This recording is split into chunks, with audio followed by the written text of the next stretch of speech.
Halo Selebtubers, kabar mengejutkan datang dari pedangdut Inul Daratista. Sang biduan melaporkan seorang office boy yang telah bertahun-tahun bekerja di kantornya karena diduga mencuri uang perusahaan, mengambil BPKB mobil, hingga membawa kabur kendaraan operasional. Kabar ini diketahui dari unggahan terbaru Inul melalui feed Instagram pada Rabu 20 November kemarin. Sungguh ironi nih guys, kepercayaan yang selama ini diberikan Inul justru berbuah kekecewaan mendalam. Dia dapat kepercayaan dari saya dan semua pegawai, tapi akhirnya bikin kita semua kecewa, tulis Inul dalam caption unggahannya. Lebih mengejutkan lagi nih guys, Inul juga mengungkapkan bahwa hasil kejahatan sang OB digunakan untuk judi online, dugem, hingga narkoba. Bahkan keluarga pelaku juga ikut ditelantarkan. Aksi kejahatan OB ini pun membuat kesabaran Inul habis hingga ia memutuskan melaporkannya ke polisi. Langsung aja Bun. Kenapa? Oh, Nggak ditipu itu loh. nggak apa-apa. Ya udah selesai. Jadi ya dia ditahan kemungkinan berapa tahun ya? Karena itu kan pasal 374 ya, penggelapan. Jadi ya udah nggak ada toleransi lah. Saya sudah bantu kan. Memang ceritanya dulu kita kan lagi COVID, mau mecat pegawai kan nggak enak ya, jadi saya kasih pekerjaan karena di outlet tutup, jadi saya pindah ke kantor. Udah kira-kira 4-5 tahun lah dia ikut saya gitu. Jadi ya udah. Emang kronologis awalnya sendiri gimana sih Bu sampai dia OB dan akhirnya bisa ke office itu seperti apa dan iya, kan, sampai karena dia menggelapkan gitu? Nggak ada apa-apa memang karena kita niatnya menolong gitu. OB itu kan kerjaannya bisa gonta-ganti siapa aja bisa gitu di rolling gitu. Tapi karena dia kerjaannya bagus, saya taruh di outlet. Habis di outlet ternyata kena COVID, semua pada tutup, kan nggak ada kerjaan, tapi saya masih kasih kerjaan dong gitu. Ya udah dikasih kerjaan, ada dipindah di kantor pusat di mana saya kerja di kantor. Jadi sama anak-anak juga urusan finance tuh dia keadaannya paling beribet, sering banget dibantuin sama pegawai-pegawai saya juga. Jadi ya udah kemarin itu tahu-tahu ditegur sama satpam juga. Ngapain bawa mobil malam-malam? Iya disuruh si Bapak Anu gitu. Oh ya udah akhirnya satpam ngerti kan karena memang udah lama di situ sampai tidur juga kita udah biasa gitu. Tapi tidurnya juga diawasi sama security karena security di kantor saya 24 jam kan. Gitu ya udah yang ngambil petty cash segala. Terus BPKB diambil semua, mobil dibawa kabur. Kita udah cari sampai berapa bulan ya, hampir dari mulai bulan Juni, Juli, Agustus. Ya udah nyarinya juga lama kan karena dia sembunyi terus, sama suami istrinya juga nggak pernah pulang. Terus ya udah lagi apesnya aja karena kan disanggong sama polisi kan, mau nggak mau ya udah di. Bun, total kerugian bisa dibilang berapa ratus juta gitu Bun? Apa satu gitu? Enggak sih, mobilnya sih ya paling ya kalau mobil operasional mah paling 350-an lah gitu. Cuman BPKB-nya kan juga digadein dengan nominal yang gede. BPKB-nya ada 3. Terus apalagi ya? Ya petty cash lah ya, uang operasional di kantor gitu. Sebenarnya sih safety semua gitu. Mungkin karena dia udah biasa bersih-bersih, tahu di mana lokasi berangkas, lokasi orang itunya juga. Lacinya juga udah dia buka kok, bisa buka gitu tanpa ya namanya juga maling, ya udahlah ya. Bun, pada akhirnya Bunda tega menjarai dia untuk efek jerah atau seperti apa? Ya nggak apa-apa, ngasih jerah kan kita udah ngasih yang terbaik ya buat dia, tapi balasannya kayak gitu. Saya mah orangnya sebenarnya pemaaf juga sih gitu. Tapi kalau melihat kayak gini biar jerah aja gitu. Sekali waktu. Bun, lokasi ketangkepnya di mana sih Bun? Itu nanti aja. Itu sudah berapa kali Bun dia melakukan pencurian tersebut Bun? Ya mungkin bolak-balik kali karena kan dia udah tahu ya posisi di mananya barang-barang berharga bisa dijual. Barang perintilan kecil-kecil di kantor saya kan banyak. Yono mic lah, ono apa ya perintilan ini ya udahlah ya. Bun, tapi kenapa selamat menikmati. Bunda kenapa bisa percaya saking percayanya gitu Bun? Ya nggak apa-apa. Karyawan sendiri gitu Bun bisa dibilang. Ya nggak apa-apa. Namanya juga orang kerja itu pasti ada resikonya. Kalau saya sebagai pemilik usaha kalau mengalami hal-hal kayak gitu mah udah hal yang biasa lah gitu. Kalau masih bisa diampuni, tapi kalau nggak ada toleransi, orang dia aja nggak ada etikat baik kok, sama jaksa diomongin juga bulet ya omongannya, jadi ya udahlah ya. Keluarga juga lepas tangan ya Bun katanya ya Bun ya? Ora ono sing teko, keluargane malah dicolne sakarepe katanya. Ya udah, tak tahan wae, sekali-sekali nahan orang boleh toh ya. Pokoknya di penjara berapa tahun Bundar sendiri?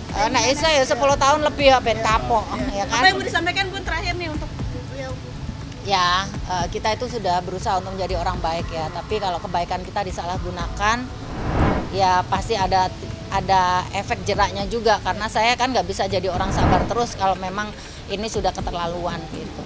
Kalau saya mah orangnya isi goeng kok, kue minta maaf ya tak maafin ya udah. Tapi ora yo, ayo kita ke jalur hukum, kita selesaikan gitu. Kaporat Bun? Kaporat? Nggak kapok lah, karena kan pegawai saya juga banyak ya. Tapi ini jadi buat perhatian buat pegawai saya, nek macam-macam ya brengose kumis pindah mrene dadi garang kan. Ya udah doain aja. Enak iso ya di penjara sing rodok suwe ben kapok ngono ya. Mas Adam sendiri seperti apa tanggapannya? Nggak apa-apa, Mas Adam mah support banget, bininya mau ketok palu berapa kali mah dia nurut wae lah. Ya mohon doanya aja, mudah-mudahan ini buat pelajaran juga buat kita semua ya. Kini, karyawan tersebut tengah menjalani proses persidangan. Inul menegaskan tindakannya ini adalah untuk memberi pelajaran bagi semua. Gak ada maaf, gak ada kasihan, ketok palu, saya minta dia dipenjarakan, tulis Inul dalam postingan yang sama. Sontak nih guys, sikap tegas Inul pun menuai berbagai tanggapan positif dari publik, termasuk dukungan atas langkahnya untuk melindungi keadilan. Bisa mengenai soal sidangnya Inul Daratista yang ingin menjarai OB-nya, mantan karyawannya, mungkin bisa jelasin Pak sampai sidang. Terkait dengan perkara isunya dari korban Inul Daratista ya, setelah kami telusuri, yang menyebut korban Inul Daratista memang tidak ada di berkas itu. Yang ada memang ada di situ korban itu PT Vista Mitra Indonesia, yang notabene menurut informasi itu adalah komisarisnya Inul Daratista.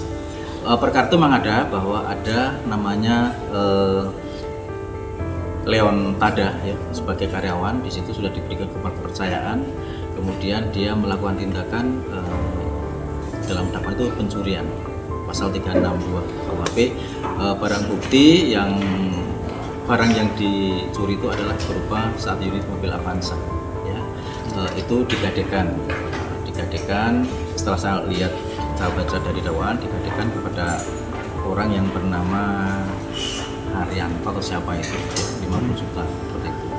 Jadi itu modusnya, dan ini sudah disidangkan tanggal 5, tanggal 19, dan nanti tanggal 26 itu agenda tuntutan dari Pak Jaksa.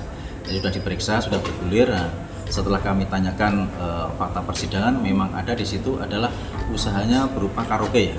Nah seperti itu. Jadi sudah disidangkan, nanti tanggal 26 hari Selasa itu tuntutan akan dibacakan oleh Pak Jaksa. Itu yang baru kami ketahui, karena kesibukan kami sebagai humas dengan Ibu juga sebagai humas, kesibukan saya tidak bisa kontinu memantau semua perkara. Ini baru kemarin ada Pak Agil yang sudah menanyakan, baru kami tanyakan, ternyata sudah disidangkan sejak tanggal 5. Tanggal 5 dakwaan, tanggal 19 sudah saksi, pemeriksaan saksi baru terdakwa, nanti tanggal 26 ini sudah agenda tuntutan. Berarti udah masuk 2 kali sidang berarti? Sudah 2 kali sidang, tinggal tuntutan aja. Tuntutan, jadi nanti paling seminggu lagi dari tuntutan mungkin sudah putusan. Untuk tersangka terdakwanya sendiri Pak, mungkin ada berapa orang sih Pak selain itu Pak? Menurut informasi dan setelah saya baca itu 1 orang aja. Satu orang. Dan mungkin kerugian yang dialami oleh Inul sendiri itu, apa tahu PT-nya itu berapa? Kalau kerugian dari PT Vista Mitra Indonesia itu diperkirakan dalam dakwaan tertulis 136 juta.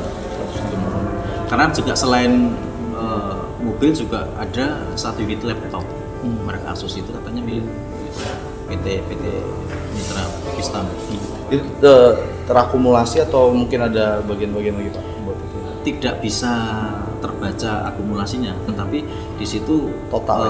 terdakwa ini mengambil BPKB, SK sama mobil digadekan, terus kemudian yang menerima gade 50 juta ini sekaligus mengambil mobil sama laptopnya gitu. Nah, itu kami belum tahu perkembangan di persidangan. Cuma yang jelas yang materi yang besar yang 1 unit mobil itu. Berarti ada kalau di aku baca ada 3 BPKB yang menjadi alat bukti, itu benar nggak sih Pak? Kalau untuk barang bukti selebihnya kami tidak tahu. Yang jelas BPKB 1 unit mobil Avanza yang digadai ini. Yang terkait 3 BPKB itu tidak ada dalam tuntutan dari PT Pista tersebut. Di dalam berkas itu sepertinya hanya ada satu aja. Dan itu barang bukti kan tidak ditemukan, masih dalam pencarian barang bukti. Jadi menurut keterangan terdakwa kita juga belum tahu, kita tidak tahu faktanya. Untuk undang-undangnya sendiri mungkin Bapak tahu nggak? Pasalnya apa? 362 pasal 362 aja. Tidak, bukan pemberatan. Dan kalau seandainya mungkin putus nih Pak, itu bisa putus berapa lama tuh Pak hukuman penjaranya Pak? Ya itu otoritas hakim yang meriksa ya, kita belum tahu. Ya. Untuk pasal 362 Pak maksudnya Pak? Ancamannya bisa 7 tahun ya? 7 tahun. 7 tahun maksimal. Ancaman pidana. Kita belum tahu nanti kalau ini barang bukti yang diambil juga tidak ditemukan, apakah nanti menjadi pertimbangan dari majelis hakim, kita juga belum tahu. Karena itu keputusan menjadi otoritas dari majelis hakim sendiri. Untuk laporannya itu masuk di tanggal berapa sih Pak kalau boleh tahu? Laporan itu masuknya sekitar tanggal berapa ya? Tanggal 19 Juni atau berapa ya? Dan ini kejadian 19 Juni kejadiannya. Dan Inul sempat hadir juga datang ke persidangan Pak? Selama ini tidak pernah ada heboh-heboh Ibu Inul datang ke sini. Cuman kalau saya baca di media kayaknya hadir di persidangan, cuman kita tidak tahu. Iya, gitu. Pak, berarti untuk TKP-nya sendiri itu di salah satu gerai Inul Vista yang di Jakarta Utara ya? Iya, di Sunter katanya. Di Sunter Agung, Jakarta Utara. Berarti penangkapannya juga di sana? Ya kemungkinan di situ. Karena yang jelas kejadiannya di Sunter Jakarta Utara, ya kalau mungkin dicari orangnya ditaruh di mana kita belum tahu. Sidang lanjutnya sendiri kapan? Hari Selasa tanggal 26 November ini. Beragenda Tuntutan dari Pak Jaksa.